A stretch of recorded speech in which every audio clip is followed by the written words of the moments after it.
I'm not really sure where to start, guys. You know, we've just drawn 0-0 with Cambridge, a team that are 70 something places below us in the leagues. You know, they're 12th, I think, in League Two, and we're 4th in the Premier League. You know, we've got title aspirations, Champions League aspirations, and we struggled.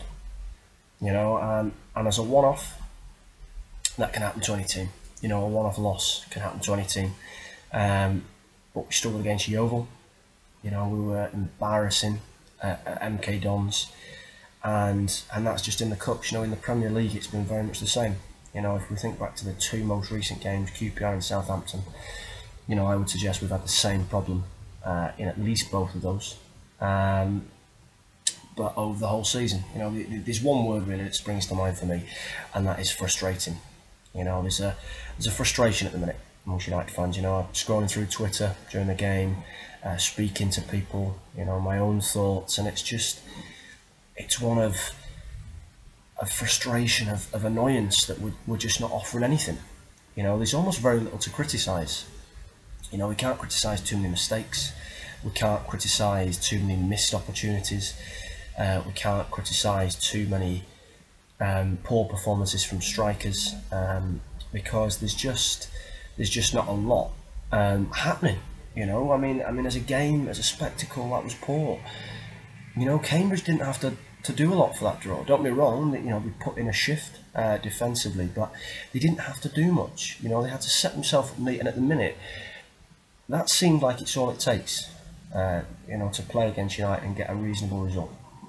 You know, we've got some of the best and most prolific attacking flair in world football. You know, Angel Di Maria, Radamel Falcao, Van Persie, Rooney, Januzaj, Herrera, which is a complete side subject in Herrera itself. But we've got some of the most prolific attacking talent and flair in world football, and yet we're easy to play against. We're bland. We're turgid.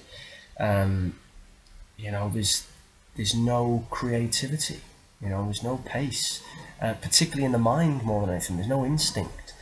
You know, and that's concerning, because, you know, I'd love to reference an instance when it happened last, and, you know, I'm struggling. I'd have to think back to maybe Liverpool, you know, and even then they played into our hands. You know, they set up badly, you know, and that's the real worry.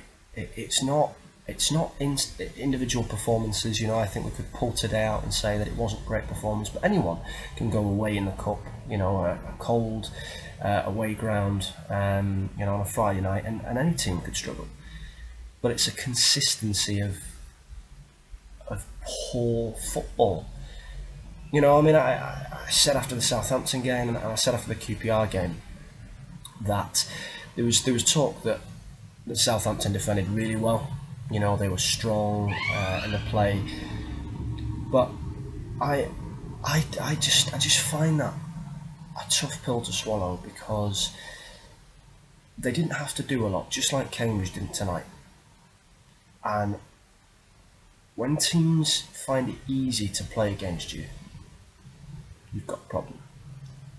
You know, you can have a bad run of results. You know, you can struggle. But as soon as teams are finding it simple, all they have to do is set up well. You know, Cambridge didn't, apart from a couple of chances at the end, Cambridge didn't fly into tackles. They didn't throw the body on the line too often. They didn't have to run United ragged. They had to sit two distinct, clean banks of four. You know, a striker dropping deep, and it's simple football. And if we cannot master a way of getting around that as a top four club, when teams are often going to set up in front of us, then we've got real problems. You know, this squad, this starting 11 that we put out there today, is better than what Moyes had last year, and it's better than what Fergie had in his last couple of years. And the football is awful.